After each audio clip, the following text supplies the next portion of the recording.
Robert Pattinson's dual roles as very different clones in Mickey 17 symbolize a key tenet of psychology and capture the duality of the human condition.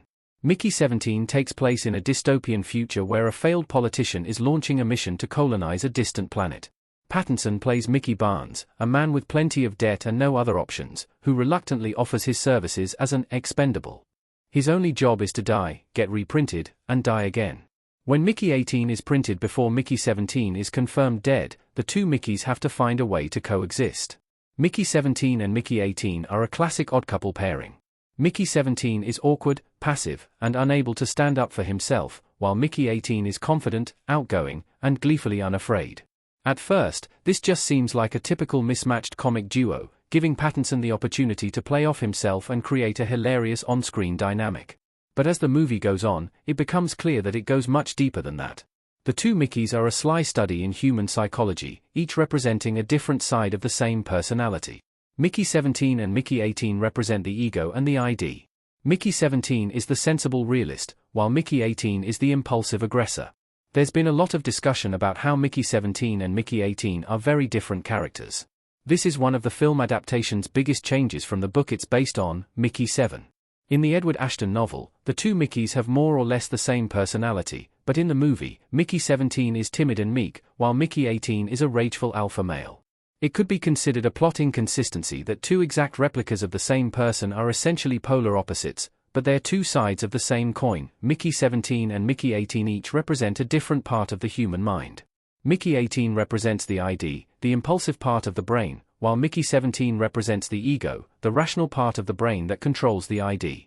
Mickey 17 is a sensible, reasonable realist who thinks things through, while Mickey 18 is impetuous, uninhibited, and aggressive, always looking for instant gratification. While Mickey 17 wisely avoids the dangerous drug oxazofil, Mickey 18 takes it the first chance he gets.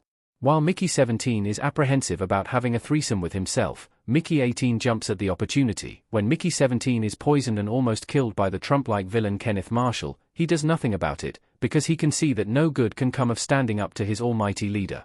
If he questions Marshall's judgment or tries to fight back, he'll just be punished. But Mickey 18 won't stand for that.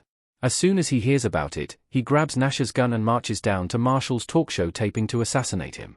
Mickey 17 and Mickey 18 each represent a different part of the same personality. Robert Pattinson's character symbolizing ego and ID in Mickey 17 adds another layer to the movie. Mickey 17 is already a sharp satire of corporate greed. Robert Pattinson as Mickey 17 looking up while surrounded by creepers on Nilfheim Warner Brothers Pictures. Before digging into the psychology of its lead character, Mickey 17 was already a pretty deep movie with a lot of thematic layers. At its core, it's a grim futuristic satire of corporations exploiting their workers. Mickey is hired to literally work himself to death over and over again, and the company has zero sympathy for him because it's what he signed up for. It's a grand dystopian critique of the working conditions of megacorporations that line their billionaire CEOs' pockets while refusing to pay their employees a living wage. But once Mickey 18 gets printed and meets Mickey 17, the film also becomes a commentary on human psychology. When Mickey becomes a multiple, Bong Joon-ho's script imagines conversations between the ego and the ID. In the human mind, the ego controls the ID, but Mickey 17 ponders what would happen if the ID broke free and gained a mind of its own. If Mickey 17 is ego and Mickey 18 is ID, then who is superego? The superego is the mind's self-critical conscience. Mickey, Robert Pattinson, about to be eliminated by one of his multiples in Mickey 17. Since there's no third multiple in Mickey 17, it's less clear which character represents the third part of the mind, the superego. The superego is the mind's self-critical conscience, examining its own behavior through the lens of the values it learned from teachers and parents.